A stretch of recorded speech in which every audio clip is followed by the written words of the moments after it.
नमस्कार दोस्तों, मैं doctor Alok Sharma, orthopaedic surgeon with specialisation in joint replacement, Alokik bone and joint clinic Ghaziabad, Columbia Asia hospital और Sarvodaya super speciality hospital Ghaziabad में practice करता हूँ। हमारी प्रैक्टिस में जोड़ों के मरीज सबसे ज़्यादा आते हैं और जोड़ों में दर्द का प्रमुख कारण होता है आर्थराइटिस। बेसिकली आर्थराइटिस में क्या होता है, मैं एक मॉडल के जरिए आपको समझाता हूँ। किसी भी हड्डी के किनारे पे सिरे पर कार्टिलेज होती है। ये कार्टिलेज एक चिकनी सरफेस होती है और इसके अंदर दर्द की नसें नहीं होती, जिस कारण से हम अपने जोड़ों की मूवमेंट कर पाते हैं, बोल पाते हैं, अपने सारे काम कर पाते हैं। यदि किसी भी कारण से ये सरफेस, ये कार्टिलेज डैमेज हो जाए तो हमारी हड्डी से हड्डी डायरेक्ट कांटेक्ट में आती है। हड्डी के अंदर दर्द की नसें बहुत ज़्यादा होती हैं और इस कारण हमें दर्द होता है, पेन होता है और जोड़ों में सूजन आ जाती है। अब इस आर्थराइटिस के होने के बहुत से कारण होते हैं। ये आर्थराइटिस गठिया हो सकती है, रोमेटॉइड आर्थराइटिस हो सकती है, किसी कारण से अगर जॉइंट्स के अंदर कोई क्रिस्टल डिपॉजिट हो रहे हों या हमारी चमड़ी के ऊपर कोई लेजन्स हों, उस कारण से आर्थराइटिस हो सकती है। बट आर्थराइटिस होने का सबसे कॉमन कारण है डिजेनरेटिव आर्थराइटिस, यानी उम्र के साथ साथ होने वाली आर्थराइटिस, जो कि हम सब में ही होनी है किसी ना किसी एक्सटेंट में। अब आर्थराइटिस हो गई तो इसका इलाज कैसे संभव है? क्या इलाज है या नहीं है? जी हाँ, बिल्कुल इलाज है। उसके लिए जरूरी है जानना कि ये बीमारी किस कारण से हो रही है, आर्थराइटिस किस कारण से हो रही है। यदि किसी को गठिया है तो गठिया की दवाइयाँ उसको सारी उम्र लगभग लेना जरूरी होता है। गठिया की दवाइयाँ उस आर्थराइटिस को, गठिया को, रूमेटॉइड आर्थराइटिस को कंट्रोल रखने में हेल्प करती हैं। यदि किसी के जोड़ों में क्रिस्टल्स डिपॉजिट होते हैं जैसे यूरिक एसिड, तो यूरिक एसिड से रिलेटेड दवाइयाँ हमें उसको देनी होती हैं। यदि चमड़ी पे लेजन्स हों तो चमड़ी के लेजन्स को कंट्रोल करने वाली दवाइयाँ देनी होती हैं, जिससे कि जोड़ों को डिस्ट्रॉय होने से, खराब होने से हम बचा सकें। इसके अलावा जो डिजेनरेटिव आर्थराइटिस है उसमें कुछ नई तरह की दवाइयाँ आई हैं जिनको हम कोलेजेंस बोलते हैं, जो उस रबड़ को, जो उस कार्टिलेज को रिपेयर करने में हेल्प करती हैं।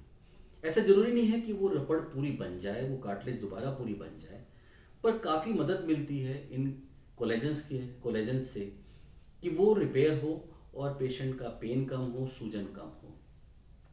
जब पेशेंट को सूजन ज़्यादा आती है तो हम एंटी इन्फ्लेमेटरी दवाइयाँ प्रेस्क्राइब करते हैं जिससे जोड़ों में सूजन कम हो। बहुत ज़्यादा पेन होने पे कुछ पेन किलर्स भी दिए जाते हैं जो कि सेफ पेन किलर्स हों, ऐसी हमारी कोशिश रहती है। जरूरी होता है कि मरीज अपने आप पेन किलर्स ना खाएं, क्योंकि ज़्यादा पेन किलर्स खाने से लीवर और किडनी पे नुकसान हो सकता है।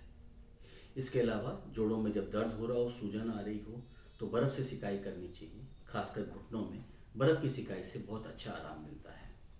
हाथों में अगर दर्द है, हाथों में अगर सूजन है, तो गर्म पानी नमक में हाथ को डुबो के रखेंगे। पैरों में अगर दर्द सूजन है, गर्म पानी नमक में डुबो के रखेंगे तो दर्द में काफ़ी आराम मिलता है। छड़ी लेके चलें अगर आपके घुटने खराब हैं, कूल्हा खराब है, तो छड़ी जो है आपके वेट को डिस्ट्रीब्यूट करता है और आपके जोड़ों पे कम लोड पड़ता है, आपको गिरने से भी बचाती है छड़ी, तो इससे आपके जोड़ों के दर्द को आराम मिलता है। कंजर्वेटिव मेथड्स में तो ये सब चीज़ें आ गई, बट क्या ऑपरेशन की भी ज़रूरत है? हाँ, कुछ एक मरीजों में ऑपरेशन की ज़रूरत पड़ती है। अगर घुटने खराब हो गए हैं, कूल्हे खराब हो गए हैं, तो उनको बदल कर नए कूल्हे डालकर, नया घुटना डालकर हम पेशेंट की काफ़ी हेल्प कर सकते हैं। अच्छे इंडिकेशंस में, राइट इंडिकेशंस के अंदर अगर सर्जरी करी गई हो तो मरीज को लगभग 20 साल तक एवरेज बड़ा अच्छा आराम रहता है। ऑफ कोर्स कॉम्प्लिकेशंस के चांसेस होते हैं, 5% केसेस में कॉम्प्लिकेशंस आ सकती हैं, बट 95% पेशेंट्स को बहुत अच्छा आराम रहता है।